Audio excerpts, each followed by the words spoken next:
Thanks you guys for being patient with this. Appreciate it.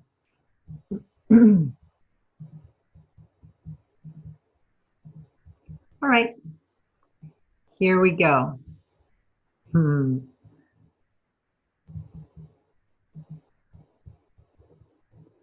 Okay, so what we're going to talk about next here is really important part of making your book work. Okay, and what really is going to make your book an excellent book, okay, not just a good book, an excellent book, is how you tell your story. Okay, now, so these are nonfiction books, but they still have story. And so we need to address what story looks like and what I mean by story. So facts tell, stories sell, old marketing line, okay? Your book must have a story, and in every story there's a hero, but you are not the hero, okay? We're not writing a book about you unless it's in service to how you are helping the person that you're writing for. So you guys have all heard about the hero's journey. This is a university course of which I could take years to teach you, because it's not only is it in depth, but it's super fun and interesting. And especially when you can take big movies out there and show how they all using the hero's journey for their plot lines, etc. You learn, I mean, this is a real fun topic, but we're not going there, okay? This is more the hero's journey that we're going to be looking at today, where someone is going from the start of your book. They're being called to this adventure or to solve a problem. They're going from what they know into what they don't know. Then they come back and they're completely, changed because of this journey that they went on with you in this book. Now, typical story arc, you have a problem, there's challenges, there's a climax of the story, and I'm talking fiction books too, and story books, okay? But there's a climax to the story, then the solutions become evident, and there's a result. That's a typical story arc. What we're going to do in the Ultimate Bestseller Formula is a little bit different in that we start with a promise, and sometimes that happens in your title, okay? Or maybe it happens in your introduction, but we're starting with a promise saying, you know what, if you read this book, you're going to have a huge change. You're going to have a transformation in this problem that you have, okay? So we have a problem, we have a character and setting. I'm using words that are typically taken from story, but character and setting is really the person you're identifying as your ideal customer, so they could recognize themselves as the person that's going through this transformation. They have desire and a quest of where they want to get to. All the problems are identified and how bad those problems are. Then a change is introduced, and that breakthrough happens and transformation happens. And then one little thing that makes this more fun is the final test, meaning is like, oh, you think you're all transformed? Well, what about in this situation? Oh yeah, okay, you did it. You were able to pass that final test, come to resolution, and they are in a brand new place. Now, this is the arc that I love to use for a nonfiction book. And people are not kind of used to that, but it's the storyteller in me that wants to make sure that we take and this is what makes a book great, is when you can take the person who's reading on this journey. Now, you don't have to understand every piece of this, but I just wanted to give an overview of where we're going to go. Because your reader is going to go on a journey. We're going to have them feel the pain of the problem. So they don't just know it in their head and go, yeah, that's a problem. But they're going to actually feel that pain. They experience the breakthrough solution, and they experience a transformation. So who are you in the story? So if we go back to the hero's journey, and where are you in here? Can you see where you are? person starts, there's a call to adventure, and then they're meeting a mentor. This is you, okay? How do you become their mentor? How do you become their guide, their helper, guru, advisor, whatever kind of word you want? Well, this is how. The mentor has been on their own journey. They know the pain of the problem. They've experienced the breakthrough solution, and they embody the transformation. So that's you. That is what, if we're, remember why we're doing this book. We're doing this book to give you greater credibility and authority in the subject that you are introducing and the problem that you're introducing here. Okay, so they have to know, though, that you're their mentor, because otherwise they wouldn't recognize you when they come across you. So how is it that you've been on this same journey, or in some way you know and understand the pain of this problem, and how have you experienced a breakthrough and transformation? You have to share your story. Okay, now a lot of people try to do emotional bypass here. Okay, we don't want to admit that we have problems, that this was an issue for us. I mean, one thing that Michael Addis has, it's a bit of an advantage to some of us, is that his story, his book is really based on humor, and it's a lot, and pain is super funny. So when he's sharing painful things, or even saying maybe things that he blew or whatever, that's going to even make it funnier. But just so you all who are not necessarily writing a humor book, you got to know there is a lot of humor to how much pain you have gone through to get to where you are right now. All right. And people won't care about what you know until they know that you care. You've heard that before.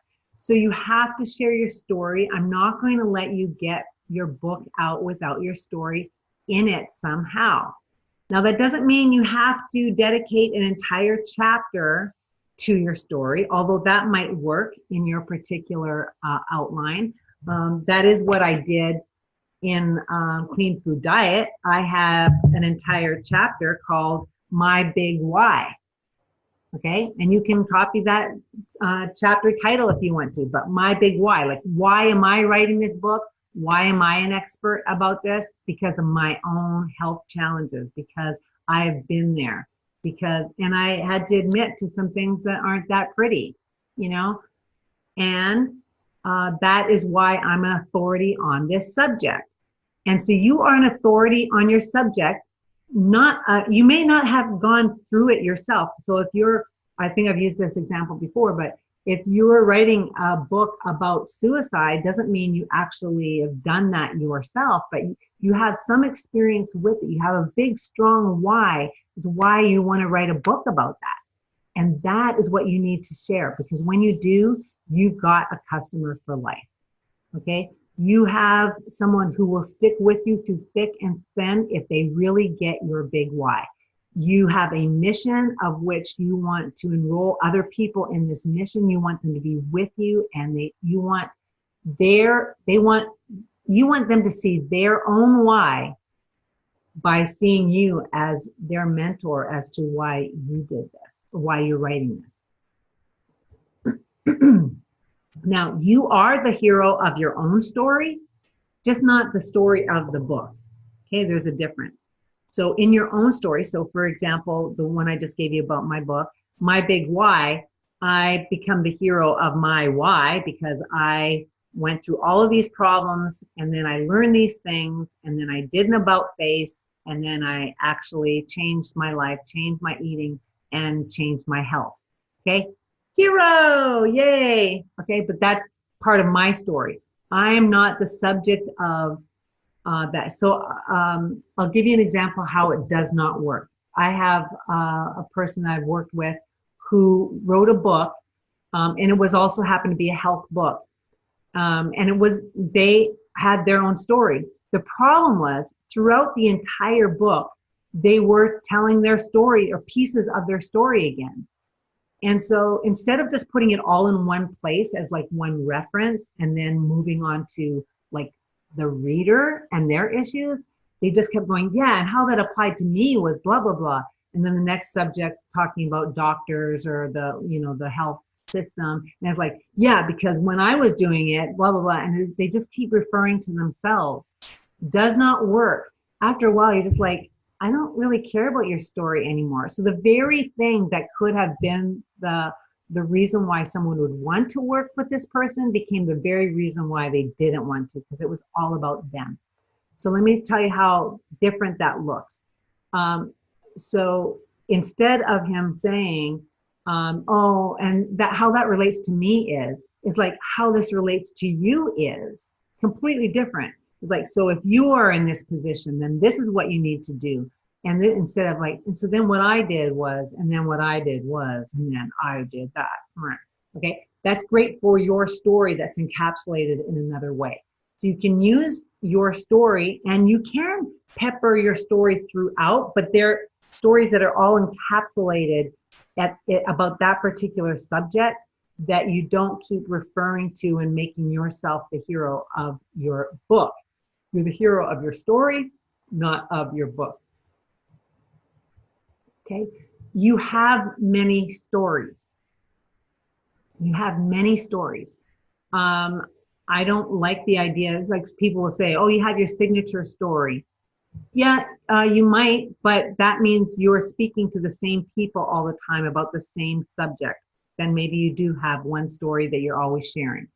Those of you who know Brendan Burchard, he loves to tell a story. I can tell you his story. That's how many times I've heard it, because he always shares the same story. But he loves the idea that other people can share his story, which is why he does it that way.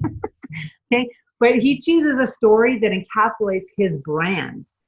All right, so you have to decide, and just choose a story that you're going to be using really for this book that's going to let people peek behind the curtain as to who you are and why you should be their mentor, or why they should hire you. Okay, so this has to do with, why are you writing this book? What's that story? I bet you that's an interesting story. Okay, what story shows who you are and why you are passionate about this subject? What story makes you feel mad, bad, sad, or glad? This is a trick I use all the time with my private clients. Is like, they go, I don't have any stories. Oh, really? Well, tell me about a time when you got really mad, or when you felt really bad, or what makes you feel very sad? Like, all these passion emotions are clues of triggers of your story. I'm telling you all my secrets. But these are little clues that are being left behind, little breadcrumbs about what your story is, that could be really great windows that people could peek inside to see who you really are. Okay, so how is it that you became an expert in this particular subject? Usually it's because you've made a lot of mistakes. And when you share your story about your mistakes, it makes you human, it makes you lovable. Your story is one incident, okay?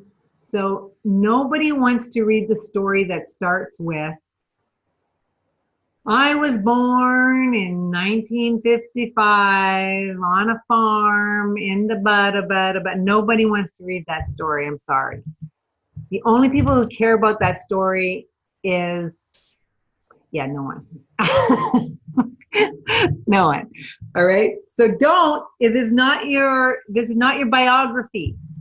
Okay. So I did an anthology book, which, the joke about my anthology book is, it looks like I only wrote one chapter because that's the only one that has my name on it, because I wrote a story on it. But the truth is, as the person who put it together and had to collect all these stories from non-writers, I had to write every freaking story in this book. Okay? It was way more work than I had ever thought it was going to be, because I had to rewrite these stories, because that's what I would get.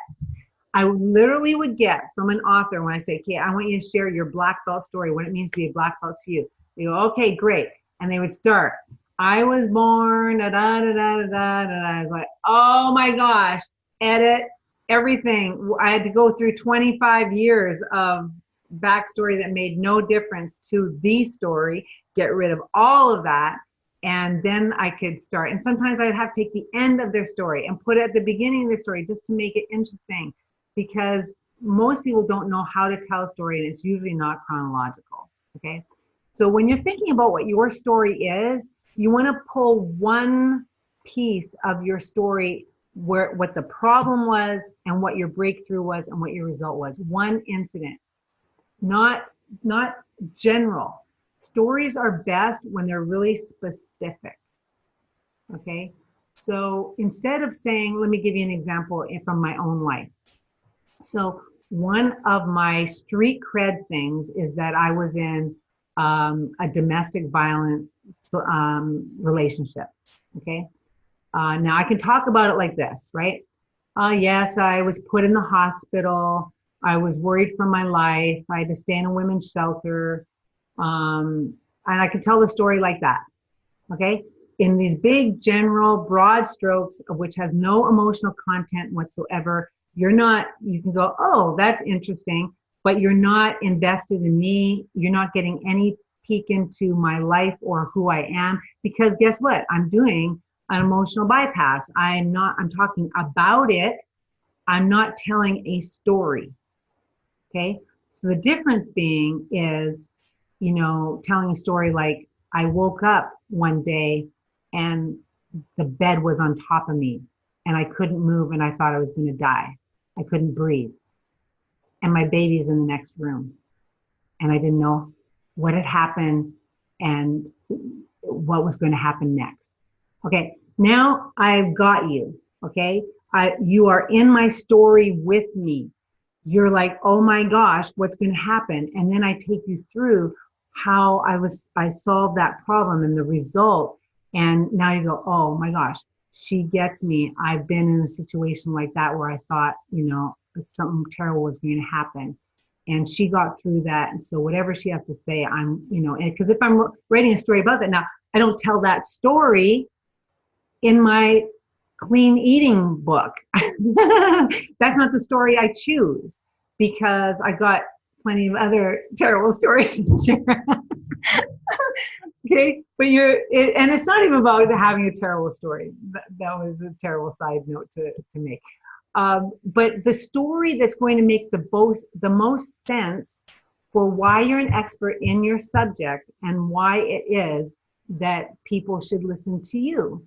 Okay, because you have a story that makes you an authority in your subject, and sharing that is going to pull people along with you.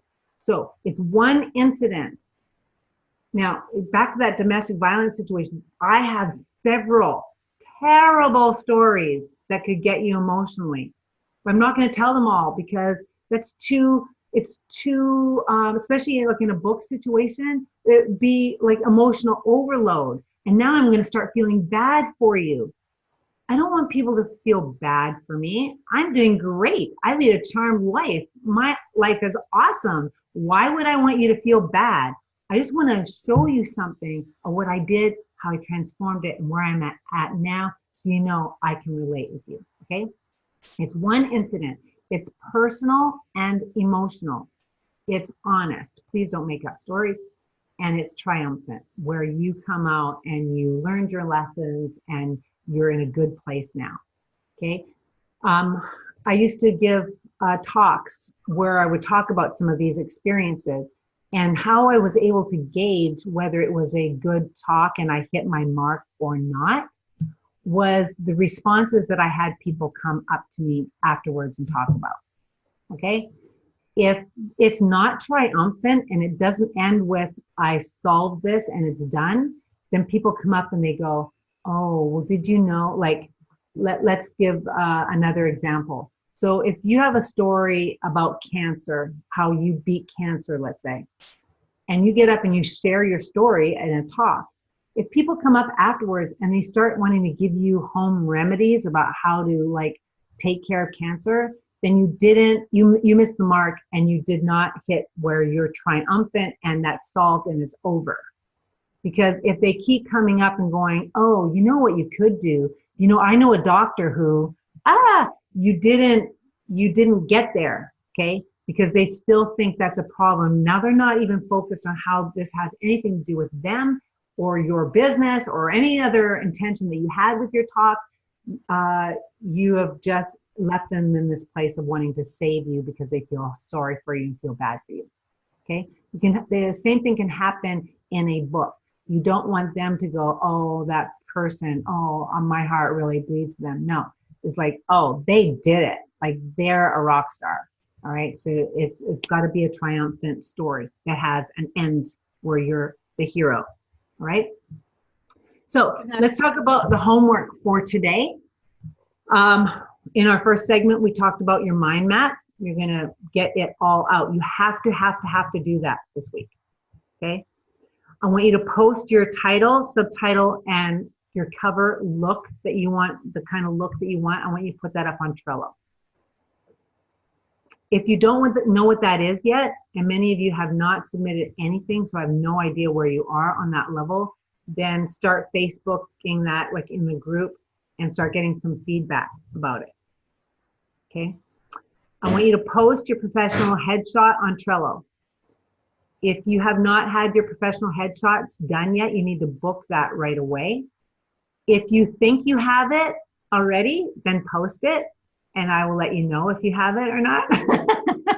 Because I will not allow you to put a non-professional photo on your cover or on Amazon author page.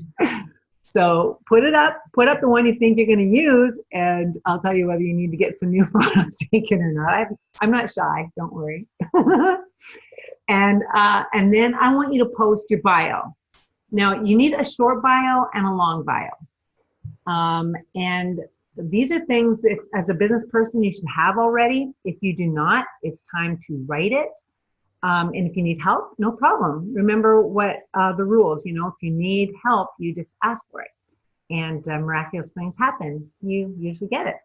So you need a short bio, which is 3 or 4 sentences. Your name, I am, blah, blah, blah. Not I am, it's written in third person. He is, she is, blah, blah, blah, blah, blah. Okay, 3 or 4 quick sentences. A long bio can go into more detail. But remember, long bios are not your resume. You don't need to talk about everything you've ever done. You need to talk about the things that pertain to the call to action that you want someone to take. So I have lots of experiences in business. I do not mention all of them. I sound like I could never keep a job is what that sounds like. So instead, I'm pulling the things that are going to pertain that I want my ideal client to care, what they would care about. That's what's in my long bio. So you're going to write and post your short and long bio on Trello. There's a spaces for that on the cards. I'll look at the Trello board with you in just a second. Your headshot, your title, subtitle, and cover. Because here's the dealio. By next week, your title, subtitle, and cover has to be locked down. Meaning, that doesn't mean our cover is done, but all the specs for your cover need to be done so that we can send it off to wherever it is you want to get it done. And I'll be sharing some different resources for you for that, whether it be Fiverr or whatever.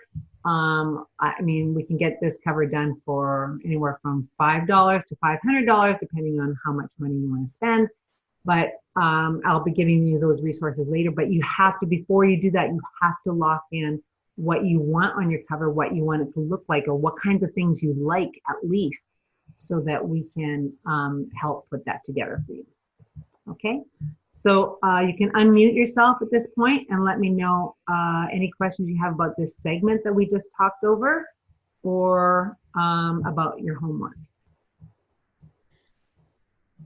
I have a question. Yes. So for the bio, there's 2 parts to mine. One is my own journey from never wanting to get married, really out of afraid of making a mistake, to getting married and then staying married for 20 years. And then, so that's my story. But then there's the story of my credibility. Like, I led seminars for many years and led over 1,000 people. I have some, a coaching certification, blah, blah, blah. So are both of those in the story? Okay, so your bio would be what you your Well, I mean the story. Well, there's two things. There's my bio and then there's my story. So I guess right, it's relevant to both. Yeah. right. So those two are two different things. So like, but in a bio, you might say, you know, happily married for 20 years. Like that might be a line in your bio because let's face it, in these days, that's a huge accomplishment.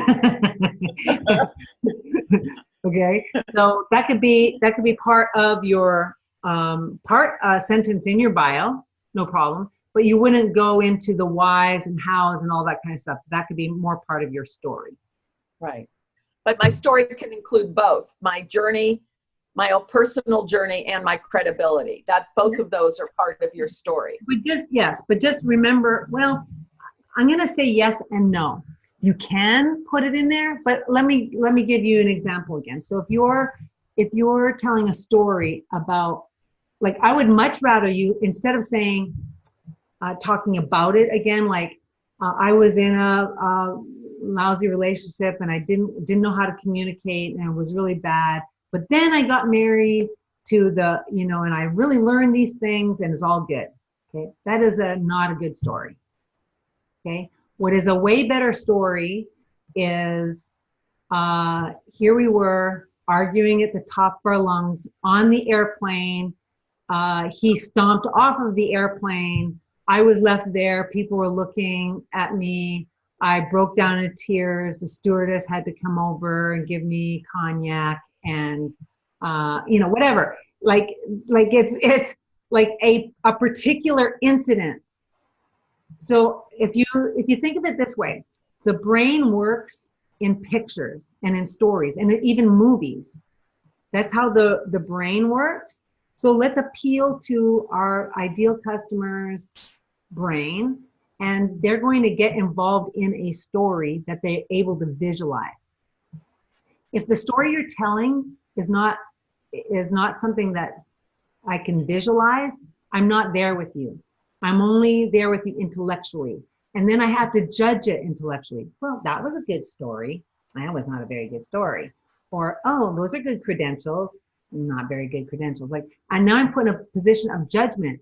But if I'm in the story with you, if I'm on the airplane with you in that incident, I'm not judging anything because I'm in a story. I'm in the movie. Okay?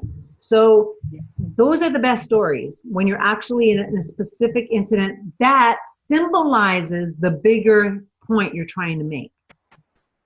So if you're trying to make a point about how you failed at a relationship and this relationship failed, but instead of saying that, you would give an example of how it was that it failed. And even, you know, like what I've done in different stories where I go back. So actually, if you read my story, we were in a book together, weren't we, Marilyn? Yeah. Yeah. Read my story that I put in that book. Okay. I did. I'll read it again now. Okay, so there's a technique I think I used in that story. I use this one a lot, where I'm in an incident, but I can stop and I can go back out of that incident. I can go back in time. You know, so I'm in the incident and it's really painful, but then I go back to the reason why I married him was because blah, blah, blah. And we were so, you know, it was great because of this and this and this. Okay. But I don't start it chronologically because it doesn't let people into the story right away. But it really is using a specific incident rather than talking about it in big, broad strokes. It's going to make a difference for you here. Okay. All right. Well, that's really helpful in general for stories. But then how do I handle my credentials? I mean, I have like 40 years of dealing with relationships. And that I would put in your bio. Would not, you know, you can say something in a story like, you know, that I learned another lesson. But even that, I got to tell you, if you learn, if you got what's way more effective is when you're telling, and you can use this throughout your book, right? You've got stories of your clients, right? You can change their names or whatever. You're going to use a specific story from your client, and you say, 30 years ago when I worked with the client, this, they shared with me that this happened, and then you tell that story. It's like, what did you just tell me? You've been doing this for over 30 years? Holy schmoly. Yeah. Okay? It's completely different than saying, I have over 30 years experience with whatever. That's a sales job. Nobody likes that. Yeah. Okay. When it's listed in a bio, it's totally appropriate. But when you start spewing your credentials as part of a story, it's not a story. All right. Thank you. You're welcome. Who else has a question about this homework or about any of the content we went over today? You mentioned the short bio is pretty short, but then how long is a long one again? Maybe yeah. How long should? You know what? Write as long as you like, and we'll edit it from there. Okay. Okay. No problem. It's if just make sure that it's all pertinent to what you want people to learn and know about you. That's all.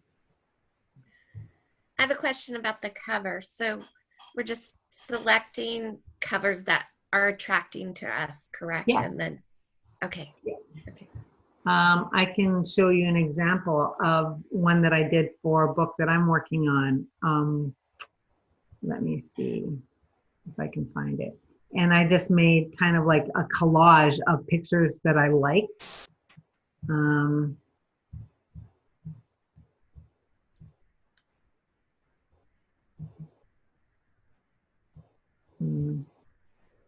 Can't find it. I'll put it up as an example in the on the Trello board, or on, no, I'm not, I'll put it up on the Facebook group. But you can make a collage of covers that you like, because you'll start seeing themes, right? You start seeing themes, and it might be one that you want to just go, this is exactly what I love. I love this whole image. I love everything about it, and this is what I want to do. So it could be that whole range. But it just, graphic designers need to work from something. And Right. so having a concept in advance is super helpful, because it's, imagine if you're a graphic designer and somebody says, I don't know what I want, just do anything. So then you do it and you go, no, that's not what I want. Oh, really? So you do know what you want, or at least you know what you don't want. Let's start with that. Okay. Okay. Great. Who else? Anybody else?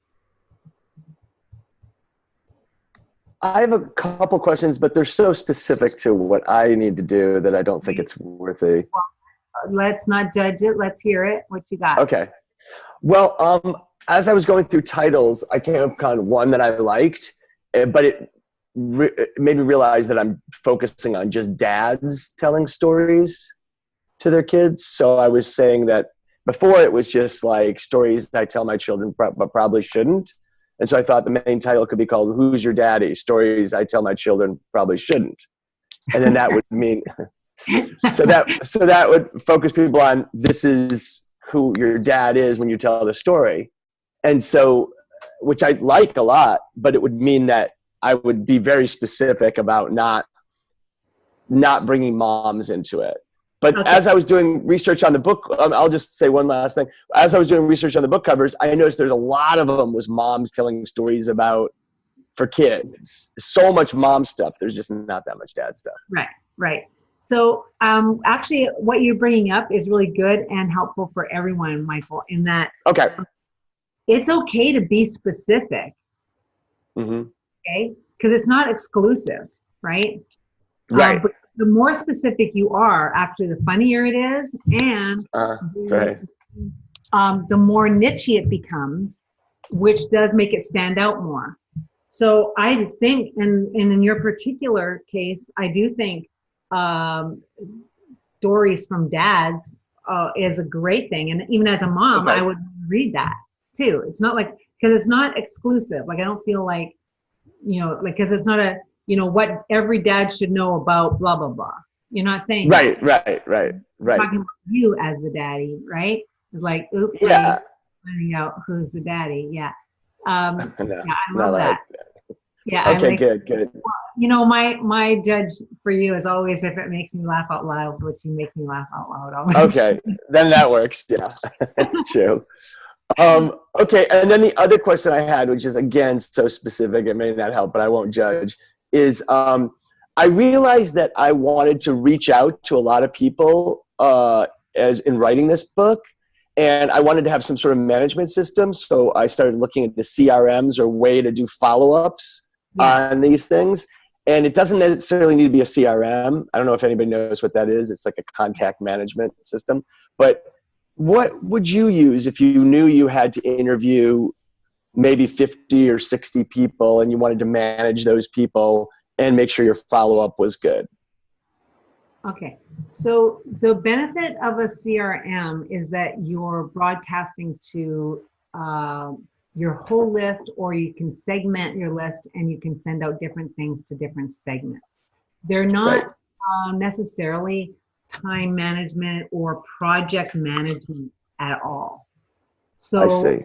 I would need to know more about what it is you want to use it for, because you might want to use, that's why I'm using Trello instead of Facebook for keeping track of what everybody's doing. So it's just reaching out to people and then following up with those people. That's all it is. And so I find that I use Apple Contacts, and it doesn't have a good reminder system. Oh, okay, so call this person back in 2 weeks. Google has Boomerang, which is exactly for that. I don't know if that costs anything now, but it used to be free. And you literally, it bounces back to you that you need to follow up with that. So it sounds like more of a, it's almost like a time management piece of things that are going to remind you of follow-ups and stuff like that. Would that be right? I think that's it.